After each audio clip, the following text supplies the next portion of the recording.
They're here from Craft Ontario. We've got the head of communications for Craft Ontario, Maxine Bell, and the executive director. Hello. Hi, Emma.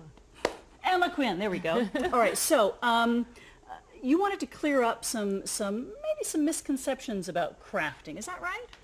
Or around craft, I would say. Crafting is one of those kind of challenging words that we try to shy away from. We don't say crafting. Okay, we say craft. Yeah. All right. So Craft Ontario, we're the province's only nonprofit arts service organization. So we're here advocating and supporting for makers of all materials. So ceramic artists, glass artists, wood, jewelry, textiles. And there is a big misconception around craft. Craft gets used in different ways in different marketing campaigns to touch on everything from a car to a coffee, and you know, it gets very hard for the public to really get down and completely understand what contemporary professional craft is. So we wanted to come and show it off. Yeah, for sure. And you have this fabulous store where we can go in and have a look and see what's available, right? Yeah, so Craft Ontario has a retail store. We just went through a rebranding process, so we became Craft Ontario just this year. Our store used to be called the Guild Shop, and it's just celebrated its 82nd year, so it's been around for a long time. But it's now the Craft Ontario Shop. It's in Yorkville. And it represents about 250 to 300 different makers at any one time.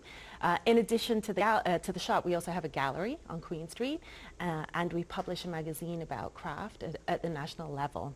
Wow. But this is a collection of work that has come from the shop, and Maxine's going to walk us through some of them. Please do. Yeah, so as Emma mentioned, it's in Yorkville. It's located at 118 Cumberland Street.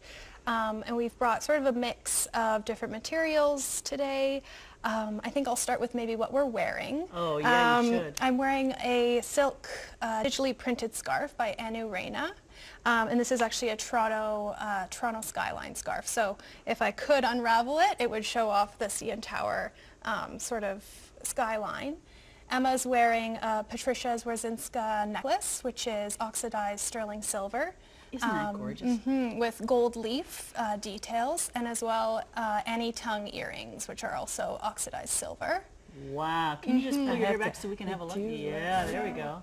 Nice. And I'm wearing some earrings by Sarah Dobranowski, which are sterling silver. They're cast lace.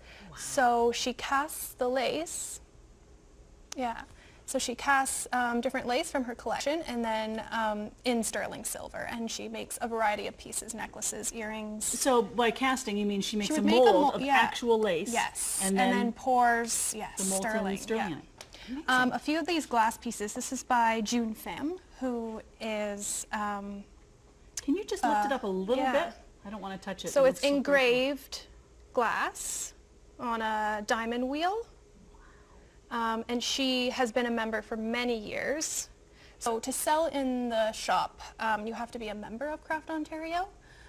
So we are a member-based organization, and we represent those who become members. This piece is by Jeff Goodman's studio, and it's blown by a glass blower named Nick Chase. Beautiful. This is actually interesting. This is a screen printed glass. So it's probably hard. Oh yeah, you can see it well. Yeah, the little decals are screen printed onto the glass, and it's by Aaron Osorin. Those are street lamps, right? Yeah, street lamps, and then there's some tiny little people there. So you can imagine a little flower, a single stem in here would be beautiful. Oh, right, because there's a... Yeah, there is a hole, yeah. These bowls are fantastic. Yeah, so guess what material that is, maybe. What do you think? I don't know. It's actually glass. So, no way. Yeah, so it's a material called pâte de verre, and it's granulated glass that's cast into the bowl form. This is a bowl by Ray Prince, who has been a member for well over 2 decades, and he's really an example of fine craftsmanship. Because look at the lovely rim of bark. And this box is also him. So this is just the most impeccably made jewelry box for a man or woman. There's a secret drawer here, secret little area to store some goodies, I don't know. And within here we have some great ideas for men since Father's Day is coming up. There's some cufflinks. Oh, yes. Those ones are by Erin Tracy. They are concrete. Which ones? These ones. No way. Yeah, so they're filled with concrete. And this is a little lapel pin by Annika van Bommel, and it's a tree trunk. And she sort of plays around with Canadiana ideas in her work. So fun. And further to that, we have an axe. Yes, that's also Annika's work. So she makes these wooden axes, and the beaver is especially cute. And I have to say, we sell these a lot as men's lapel pins, so we do have Father's Day coming up, and so there's some great ideas for Father's Day in here. Yeah. What a great place to go to shop for Father's Yeah, Day. and for weddings too, we've had so many people couples doing their wedding registries with us. This bowl was a selection for someone's registry. They're by Michelle Mendelwitz, both the small ones and the large one.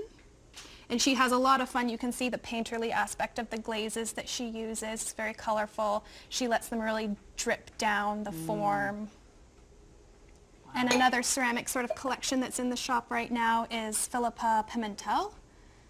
It's a great classic jug shape with a contemporary sort of texture added. Great texture. You can feel all those little bumps and bumps. And especially like at our office, we have a huge selection of mugs at the office. Every day we drink from handmade mugs, and it's just so nice to feel, so nice in the hand to feel the maker and how they've created this, and to drink from that every morning is really special. Where do these makers come from? Who are they?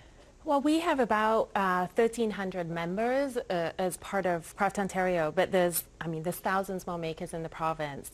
We brought a representation of mostly Toronto GTA artists so that you can see who is working in the city, but of course we're a provincial-based organization, so we have members across the province, as far away as Red Lake, and they're all active and they're all producing.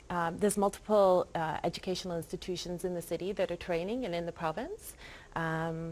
So they come from all over. Cape Dorset. This is an example of a piece from our Inuit and Native Gallery by Johnny Manning.